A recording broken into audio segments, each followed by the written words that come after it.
With high unemployment, poverty, despair, and alcoholism rampant on most reservations, the government realized that the reservation system was a costly failure.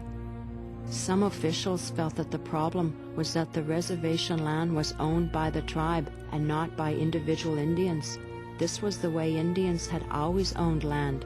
It was believed that if individual Indians could own their own land, they would have the incentive to farm it and raise livestock on it, as whites did. In response to growing support, the U.S. Congress passed the General Allotment Act in 1887. Under this law, each Indian head of family would be given 160 acres to do with as he wished. At first, many Indians were puzzled and amused with the whole idea of being given land that was rightfully theirs to begin with. What we don't like about the government is their saying, "We will give you this much land." How can they give it when it is our own? We cannot understand it. They have never bought it from us or our forefathers. They say now they will give us so much land, our own land. The amusement turned to outrage when the Indians learned more about the Allotment Act, and one feature in particular. Once the land was parceled out to individual Indians, the land that was left, in some cases as much as 90% of the original reservation, could be acquired by the government for sale to white homesteaders. So while the act was presented as something that would benefit Indians, it actually benefited whites. The real aim of this bill is to get at the Indian lands and open them up to settlement. The provisions for the apparent benefit of the Indians are but the pretext to get at their lands and to occupy them. If this were done in the name of greed, it would be bad enough.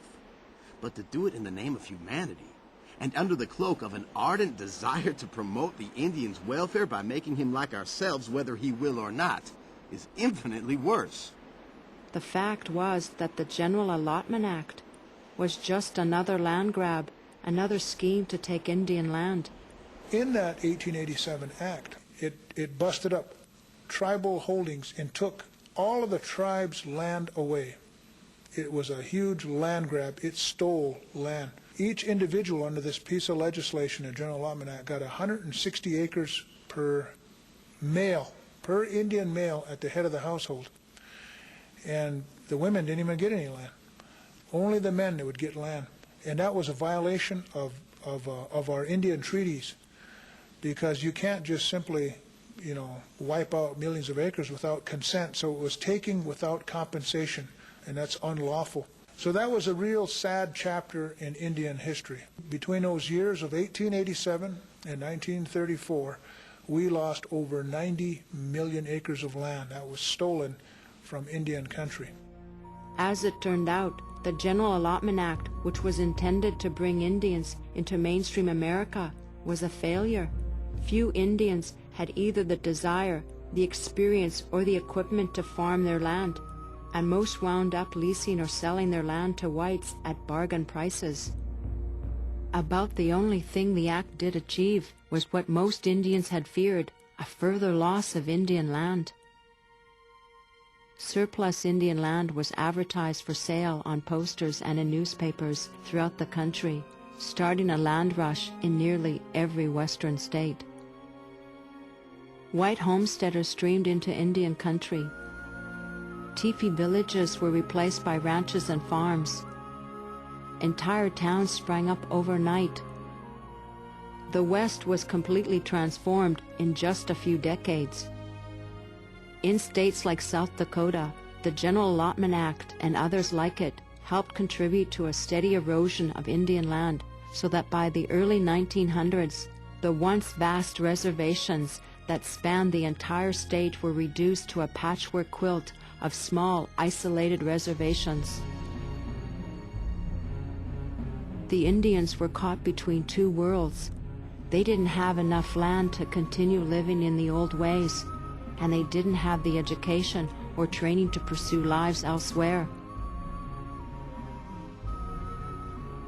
In the 1950s, the government encouraged Native Americans to leave the poverty of reservation life and relocate to the nation's cities, where they would receive 1 month's training and a good job. The relocation program was an effort on the part of the government to move Indians into urban areas and off of their reservations. They promised lots of things. They promised training programs and they promised jobs.